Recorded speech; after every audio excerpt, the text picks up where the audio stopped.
One more day in the world of crypto. And with all the regulation coming down on top of us, is there hope?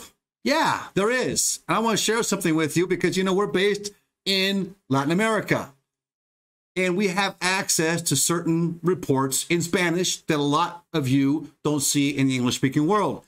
We want to show you what's really going to go on down here and what's going on right now. Don't miss it because there's some hope here.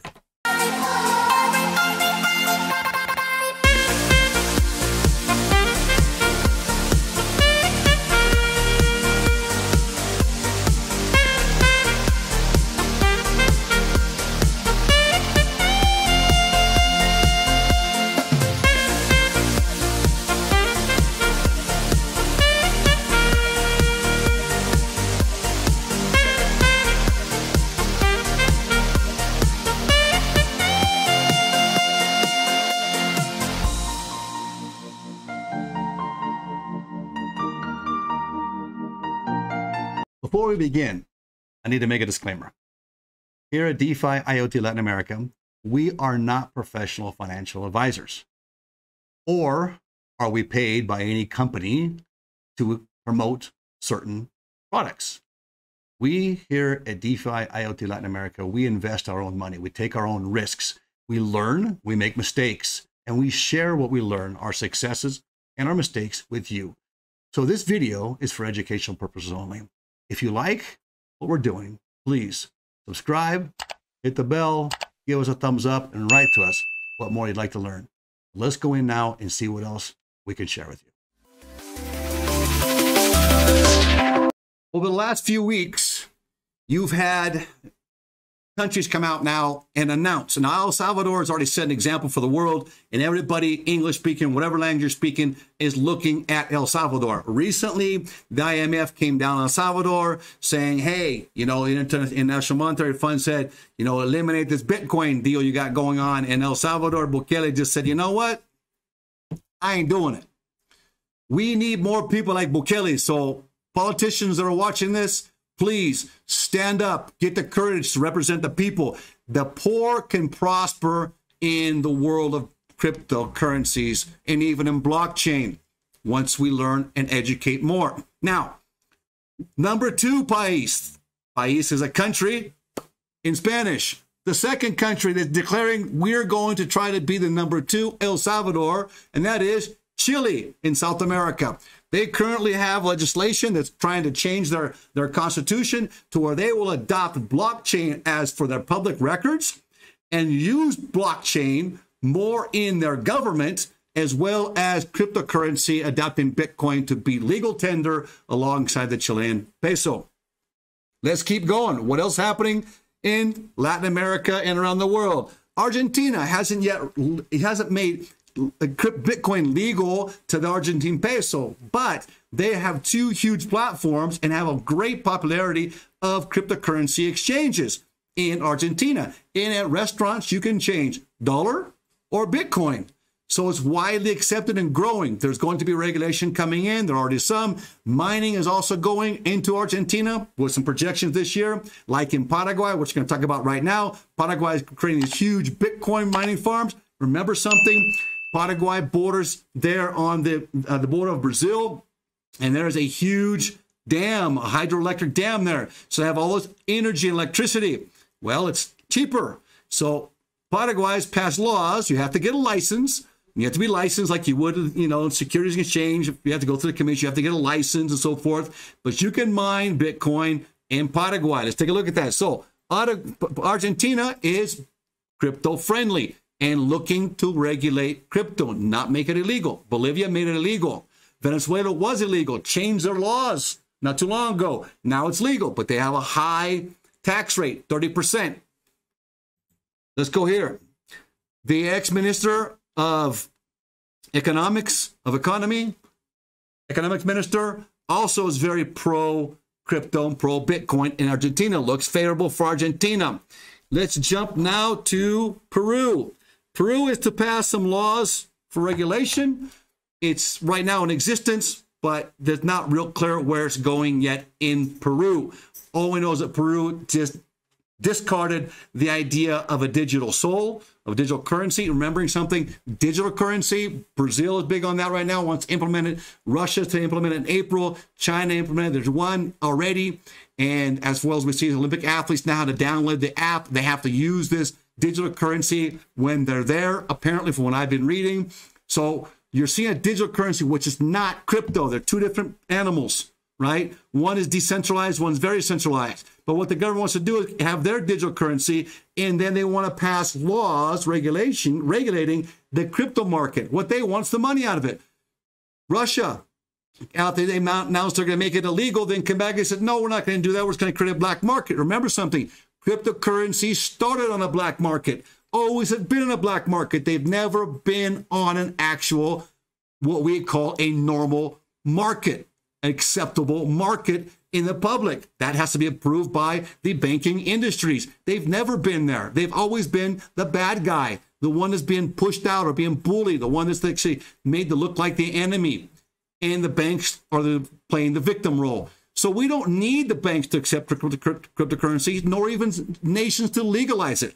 What it does for us, though, a little bit of regulation, because there's a lot of crud going on. And I happen to feel, honestly, personally, that the governments are behind a lot of these hacks going on right now, too, because they want to make it inconsistent so that it will be more favorable to accept their new regulation. And what we do need is some sort of parameters to stabilize, to be able to take legal recourse against those scammers out there that we need to get rid of. I don't like scammers. I don't care who you are. I'll give you $100. If you steal a penny from me, it ticks me off. Don't do it. We don't want you people in our game. So now let's get back to the good news. Let's jump into who else. We have Paraguay, as I was talking about. Look at this. Back in September, they would allow 3,000 new Bitcoin miners come in from bit farms out of Canada, other hydroelectric systems that we were just talking about. Then again, they announced they're going to do 500,000 more miners of Bitcoin in Paraguay. They're to expand also into Argentina, where current talks are underway. Licensing, we're going to see that licensing is going to be needed. That concerns me, because that means you and I, and not just anybody, can actually get in and buy and sell crypto. That's probably where the United States and a lot of the countries are going to go, so they can control it. And everybody has a license, will have to turn in all their transactions. That way they guarantee their tax and their tax basis, their tax income. As I said, Russia plans on gaining $18 billion starting out this next year in revenue and taxation from cryptocurrencies. We have here, let's go here to Ecuador now. What's Ecuador doing? Well, that's a good question. Well, they just announced last week that their central bank has said, look, here it is. We got to regulate this. And they're using the old, you're being victimized, you're being taken advantage of. And let me tell you right now, there are people out here being taken advantage of and victimized. There's scams going on. And I knew it was only a matter of time for this was going to happen. These people pop up and they just steal from people. And it's just sad it has to be that way. If we get back to having morals and ethics in our lives, and we all start marching in the same direction, then we could beat our governments and maintain our own democracy. But we can defeat ourselves many times.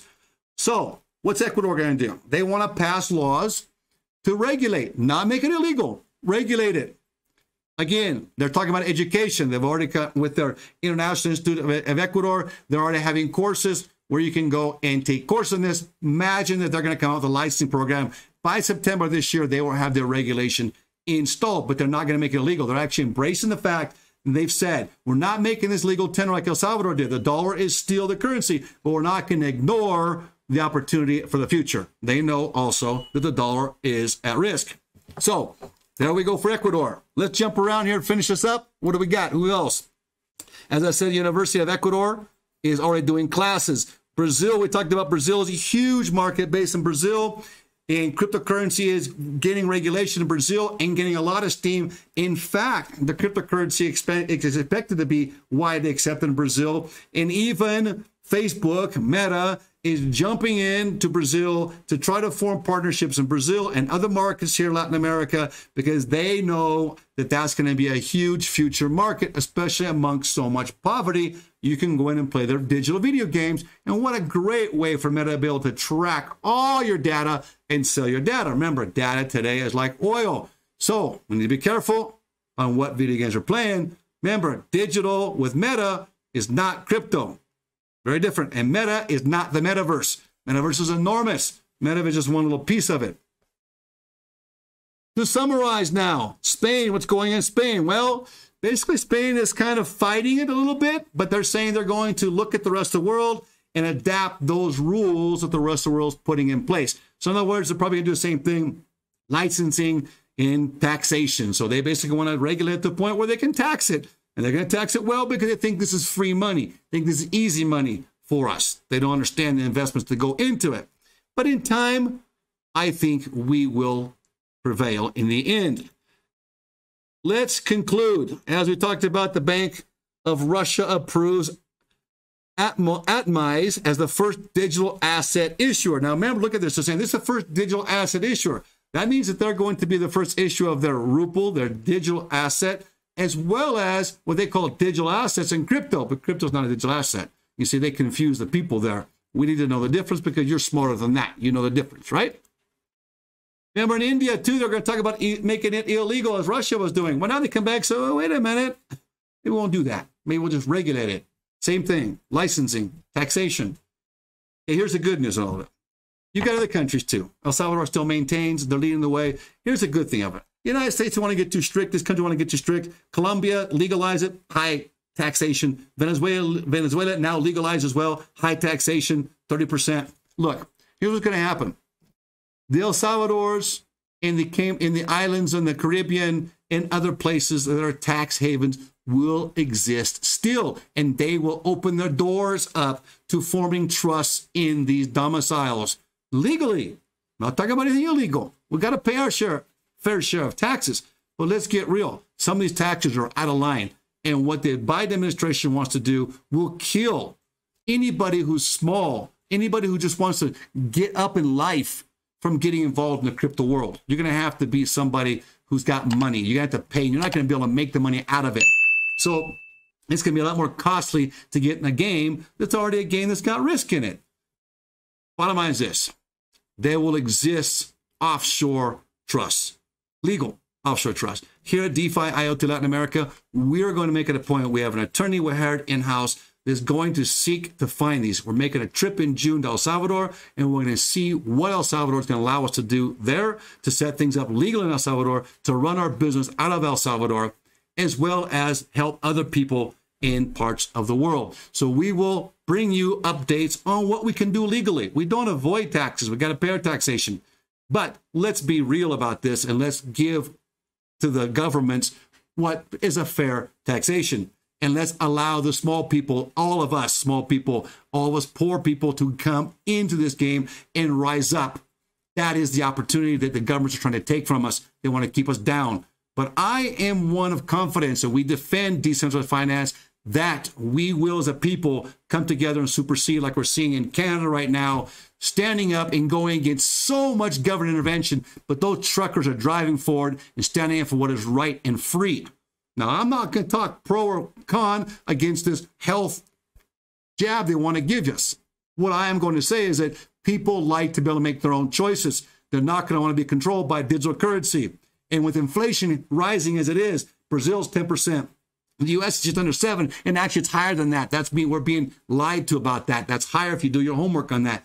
With inflation coming, because of all these stimulus packages, these bonuses they were giving, they call them bonuses in Spanish, to all these people, and we were saying, don't take them. You're only going to hurt yourself in the long run. Oh, I need it now. Yeah, but later it's going to hurt. Well, guess what? Later's coming. So cryptocurrency is going to grow, and it will grow whether governments like it or don't like it. The good news is they're going to try to legalize it so they can control it. As long as it's legalized, we will find a way to exist in a legal manner. Right here in DeFi IoT in Latin America. If you haven't subscribed, please subscribe now. Hit the bell. Give us a thumbs up so we can get in the algorithm, so we can help coach you along the way, so you can stay in the crypto game and you can come up and rise up and you can have your fortune and fulfill your dreams. Stay with us. We'll talk to you tomorrow.